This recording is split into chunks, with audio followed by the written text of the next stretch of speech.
Welcome to another presentation at the East Trade Winds, hosted by Bernie Fransgrohe and Wayne Pratt. The presentation today is titled Revolutionize Your Sales Strategy. Our guest is Mark Kempf, author of Unfurl Your Sales. Mark helps entrepreneurs sell with confidence without being pushy. With 40-plus years in insurance sales, he built client relationships that lasted decades. He created the Quoin Principle, a respectful, slow-paced method that works. Now retired, he shares the approach he wishes he'd had starting out. His book is a practical guide for selling with trust and ease, ideal for solopreneurs, startups, and anyone new to sales. So my purpose today really is to talk about this new book of mine that's coming out in a few weeks. And I'm just so excited about it. The reason I wrote this book is because I'm a pretty gentle kind of guy. And I had a really great career in sales, but I had to figure out a way to do that because honestly, the way we're taught to sell doesn't work at all for me. And this book outlines that. Unfurl Your Sales, the unhurried, elevated selling using the Quoin Principle. I know that for most people, this book won't be what they want. I thought today I would spend time on about 9 pages of information that talks about something that everyone probably would like to do more of, and that is promote their services. And I'm going to do something very immodest. These are 3 quotes from some of my pre-readers. I just want to point out, we rely on the opinion of strangers more than we do on people we know these days, right? So we don't watch a Netflix series. We don't go to a restaurant for breakfast without somebody telling us how great it is.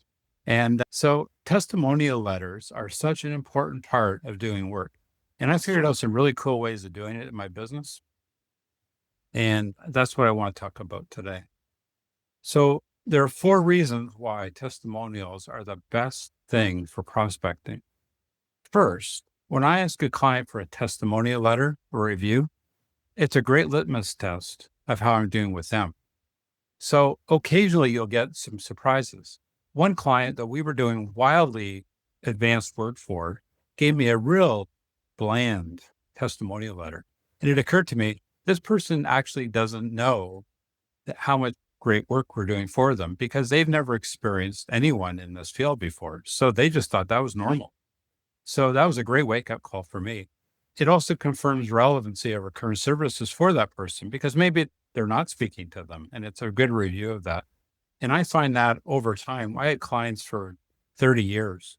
And if I didn't do a check every 5 years to make sure what we're doing for them was what they wanted, then I could keep going off on some tangent that they didn't care about anymore, and I'm doing all kinds of work for them. It also is a chance to ask for introductions or referrals, but we don't want their kindness of giving us a testimonial letter that they have to pay for that by us asking for references. It's not supposed to cost them something to do with something nice. And people generally don't like being asked for referrals. So the way to do it is when I get a testimonial letter, I would then see it. I would investigate some prospects and I would say to them, this letter is fantastic. I really appreciate it. I was planning on talking to these 3 other people in your industry. By chance, do you know them? And see what they say. And then if they give me good feedback, I may say, is there somebody else I should be talking to instead? Because sometimes they'll say, 2 of those people are not doing good work. I wouldn't want them as clients. That's so good to know. I appreciate that. Who should I be talking to? And then number 4, today I'm bragging about myself, but when somebody else does it, it's so much better. And the way we can show that proof is what really matters. And those are the 6 magic tricks of how to use testimonial letters in meetings. So first, there's 3 types of testimonial letters, and we want all 3. So we want just a general reflection of our services. It's interesting what people will say about us and what they're thinking about how we're doing work with them. But we can ask for testimonial letters. They're very specific to our services. So a special product that was really quite unique. And so I went to a few of my clients that had that product only and said, could you write me a letter just about this called Beneplan, just about Beneplan? And they would do it for me. And sometimes I would say, could you say something specific about this part of the plan, about the refund capacity? And they would give me a letter based on that. So that's what I wanted to use in a meeting. So that's what I asked them for. Quite often, in fact, 20 years ago, what I would do is ask for testimonial letters. I just get a bunch of very vanilla letters. And I couldn't really use most of them other than flash that I had 15 clients that have given me letters. But if it's about a certain product or service that I do, especially if I'm meeting with a prospect where I know a service I do, their broker doesn't do, then I want that in a letter. And then number 3 is industry specific letters. So if I'm dealing with tool and die shops and I want to approach another tool and die shop, then I would want letters specifically from tool and die in their neighborhood, maybe not so much a competition of theirs, but just show that I understand their business. It just makes such a difference when you present a letter and they go, "Oh, I know this guy. Do you work with them?" It means a lot. Trick number 2 is to highlight key lines or phrases. So here's a letter from a client of mine. So it's fairly lengthy. Guess what? No one's going to read that unless they have a real keen interest in that letter. No one's going to read that letter. So by highlighting just a couple of lines, if I hand that letter to you, the eye naturally goes to the highlights. Somebody is going to read those highlighted points.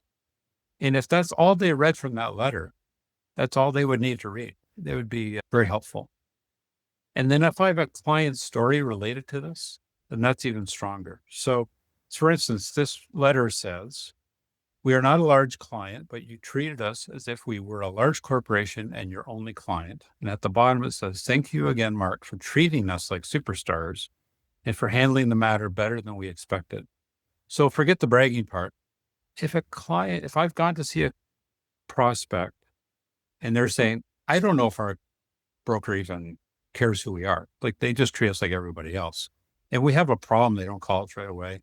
They say, "Here's a client with 30 people. I have clients with 1,000 people, and I try to treat them all the same. This client with 30 people got this help." Just outline the reason that letter was written. And suddenly you can see it wake up, right? Somebody can say, "Wow, I'm not getting that." So I don't have to drag the other brokers through the mud at all.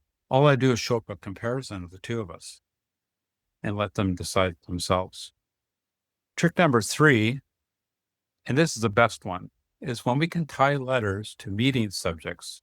So if I'm talking to a prospect and I bring with me a folder, and in that folder, I may have 3 or 4 articles and half a dozen testimonial letters, I'm not going to give that to that client, all those things. I'm going to select what I give, but I have a good inkling of what that prospect is going to want to talk about and what I can do for them. So I would have all that prepared.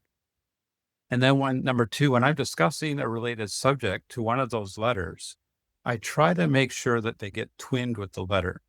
So if I'm talking to a client about my broker never calls and we had a problem with a long-term disability claim and they didn't solve it for us thing, then I'm going to ask some questions. So did you explain it to them, or do you think there's any chance they just didn't know there was a problem?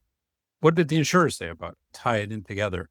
And I'll be twinning that with a testimonial letter from a client so that when at the end of the meeting, and I bring out those letters and other things, I can actually show the letter and they say, "Hey, by the way, that LTD problem you had, here's a letter that talks about it."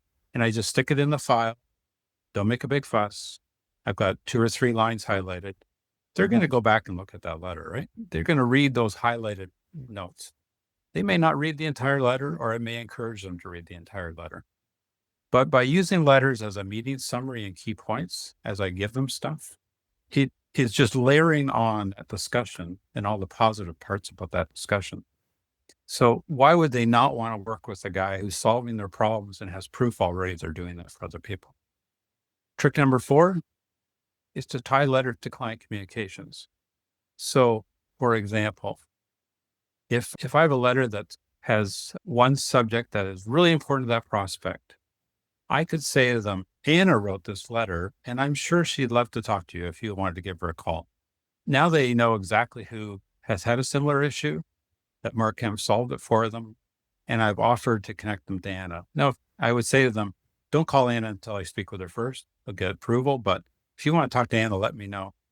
If she talks to Anna, if that new prospect talks to Anna, fantastic. That's perfect. But just being able to make the offer means a great deal. By the way, I think testimonial letters give us some privileges that we don't get any other way. So I worked with a guy once who would be forever telling people about all his clients. And he made up an entire page of all the logos of his clients. He's handing this out. I said to him once, do you have testimonial letters from these people? Or you asked if you can do this? And he said, no, they're clients of mine. I can show people who my clients are. That's true. That's true. Websites do that all the time.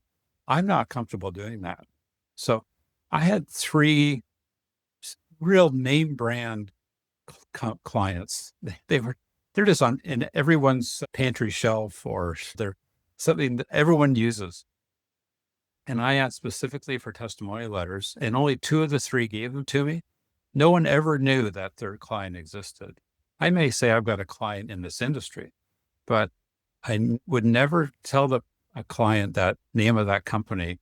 It's just too brand, and they had not approved me to do that. So if Anna gave me a testimonial letter that talked about this issue, then I'm welcome to talk about it, open to talk about it. I would, again, ask if somebody wanted to call Anna, but I would not let them call Anna until I spoke to them. That's just honorable, I think. Number 5, video testimonials. At the end of my career, I got really into video testimonials. So clients could do a testimonial for me, which is perfect, or they can do that alone, or we can do a little Q&A with them and control it. Because again, I want it very specific to subject or industry or service or product that they're using. And so I found those extremely helpful. Now, I'm going to go back just one thing with videos. I did some videos for all my clients, information videos. I started during COVID. So I would do a 2-minute video and it would cover 3 different topics. One of the cool things I could do with that for prospecting is if I knew a prospect was having an issue, I would make sure one of those topics was related to that prospect. So it would have to be a subject that was good for everybody. It wasn't out of left field or anything. But then I could send that video and say, here's a client video I just prepared, and I'm going to send it to you. Just look it over and see what you think. Hidden inside that is this other message, right? That this prospect now is seeing me talking about their problem and their client and their current consultant's not doing that. So there's just ways of layering things together. And number 6, this is a kind of a cool one. I used my testimonial letters as fan mail.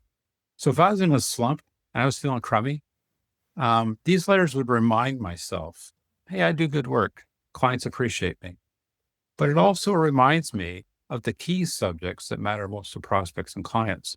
Because if somebody fills out a testimonial letter and has 3 subjects on it, and I've completely forgot that 3rd subject even existed, that it was important to people, then maybe that's the key to restart my engine.